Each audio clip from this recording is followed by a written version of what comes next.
Bonjour à toutes et à tous et bienvenue dans Up to School Back. Dans cette série de vidéos, nous tentons de vous donner des clés pour réussir votre orientation et précisément aujourd'hui, nous évoquons la filière STAPS à travers la question de Thomas. Thomas qui nous demande « Je suis passionné par le sport et je voudrais en faire mon métier. Je songe à aller en STAPS. Qu'en pensez-vous ?» Eh bien, qu'en pensez-vous? Nous allons justement poser la question à Guillaume Ouattara. Guillaume, bonjour. Bonjour. Guillaume, tu es donc journaliste et tu vas nous donner justement des précisions sur cette filière. Pour commencer, en quoi consistent les études de STAPS? Alors, ce qu'il faut dire, Dimitri, sur les études de STAPS, c'est déjà ce que signifie le terme STAPS. C'est sciences et techniques des activités physiques et sportives.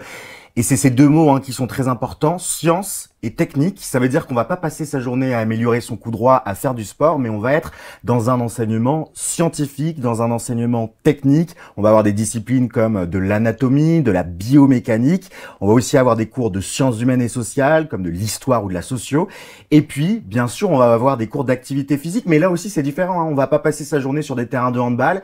D'un côté, on va étudier les techniques, les règles, le juridique qu'il y a aussi derrière le sport et tout cet univers. Et puis de l'autre, de temps en temps, on va faire un petit peu de pratiques sportives.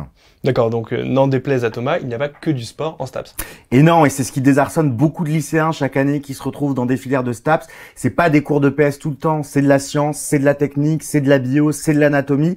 Méfiance, parce que avec ces idées reçues, il y a beaucoup de personnes qui échouent en première année tout simplement parce qu'ils ne mettent pas les crampons tous les jours. Et justement, quel profil faut-il pour étudier en STAPS et réussir en STAPS? Eh ben, on s'en rend compte, entre l'anatomie, comme je le disais, la bioméca, les cours de sciences humaines, il faut être polyvalent. C'est vraiment le maître mot, c'est-à-dire qu'il faut aimer se plonger, regarder des schémas et s'interroger là-dessus, mais aussi aimer l'univers du sport, les coulisses du monde du sport, les transferts qui se chiffrent à plusieurs millions d'euros, mais comment c'est fait, qui gère l'argent, etc. Et puis il faut aussi, n'en déplaise à ceux qui aimeraient aller là-bas juste pour l'anatomie, juste pour la bio, il faut aussi aimer le sport, aimer la pratique sportive, en faire régulièrement, et voilà, parce que ça fait partie du quotidien en STAPS. Donc c'est ça, polyvalence entre à la fois des envies d'apprentissage vraiment théorique et des envies de pratique. Donc c'est pas ouvert à tout le monde. Ça c'est pour la formation en elle-même. Maintenant, quels sont les débouchés à la sortie des STAPS? Alors la licence de STAPS, ça ouvre très naturellement au métier de professeur d'éducation physique et sportive. Alors il faut faire d'abord une licence et puis après on passe en master et ça permet d'accéder à ces métiers-là. Mais c'est pas tout, STAPS c'est pas uniquement pour former des profs de PS. Ils sont quelques milliers chaque année alors qu'il y a des dizaines de milliers de diplômés tous les ans. Donc ça peut permettre d'aller dans des carrières de préparateur sportif par exemple. On se spécialise en fait petit à petit. On commence la licence par un tronc commun généraliste et puis après deuxième, troisième année, on se spécialise en éducation sportive, en entraîneur sportif, mais on peut aussi décider d'aller dans des formations qui sont plus liées au management, au business, et donc de se retrouver dans des filières de management du sport. On peut être aussi moniteur. Donc en fait, moi ce que j'ai envie de dire, c'est que les débouchés, ils sont plutôt larges, à condition d'apporter une coloration en plus dans son parcours, avec vraiment deux grandes options. D'un côté, on peut partir vraiment à fond sur le sport, la préparation physique et compagnie. Et de l'autre, on peut aller plus dans le business lié au sport. Et puis un petit mot, parce que c'est une filière qui est en train d'émerger, mais il y a aussi ce qu'on appelle l'e-sport. Ce sont tous les combats qu'on peut avoir, les tournois de jeux vidéo en ligne. Ça aussi, ça commence à être des débouchés possibles pour les STAPS, parce que de la préparation physique, la préparation mentale, il en faut quand on passe des heures sur League of Legends. Est-ce qu'il y a des spécialités, des choix de spécialités requis en première et en terminale pour espérer par la suite intégrer une STAPS?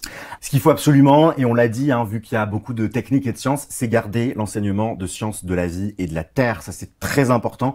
La biologie, la connaissance du corps humain, la connaissance de l'anatomie, ce sont autant de points gagnés d'avance pour la suite de votre parcours.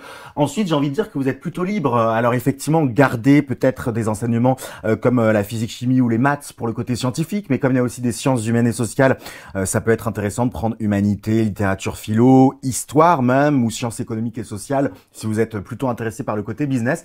Moi, le vrai conseil que j'ai envie de vous donner, au-delà du fait de garder sciences de la vie et de la terre, et sans doute maths, parce que les mathématiques sont très importantes, c'est de prendre des matières fortes. Comme on le disait tout à l'heure, il y a beaucoup de demandes pour les licences de STAPS, et donc le plus important, c'est de soigner votre dossier, d'avoir les meilleurs résultats possibles. Si vous êtes nul en physique et vous excellez en histoire, gardez l'histoire, soignez votre dossier. Les modalités de l'émission maintenant pour terminer. Parcoursup, Parcoursup et Parcoursup. Alors, il y a quelque chose de très intéressant avec les STAPS sur Parcoursup, c'est que c'est l'une des seules filières qui a créé un algorithme commun à un grand nombre d'universités pour la sélection. L'algorithme, il est ouvert, l'algorithme, il est public, et ça fait du bien quand on parle beaucoup de l'opacité de Parcoursup. Donc, vous vous inscrivez au calendrier normal de Parcoursup, soignez bien votre lettre de motivation, travaillez bien pour avoir les meilleurs résultats possibles. Et ça devrait passer, mais n'oubliez pas, la concurrence est rude. Et surtout, avant de vous inscrire, regardez le programme pour bien savoir dans quoi vous vous engagez. Et bien voilà, un grand merci à toi Guillaume pour ton éclairage. On espère maintenant que la STAPS n'a plus de secret pour vous. Un grand merci à vous de nous avoir suivis. N'hésitez pas à liker et à vous abonner. Et quant à moi, je vous donne rendez-vous très bientôt pour une nouvelle vidéo sur Up to School Back. Merci à tous.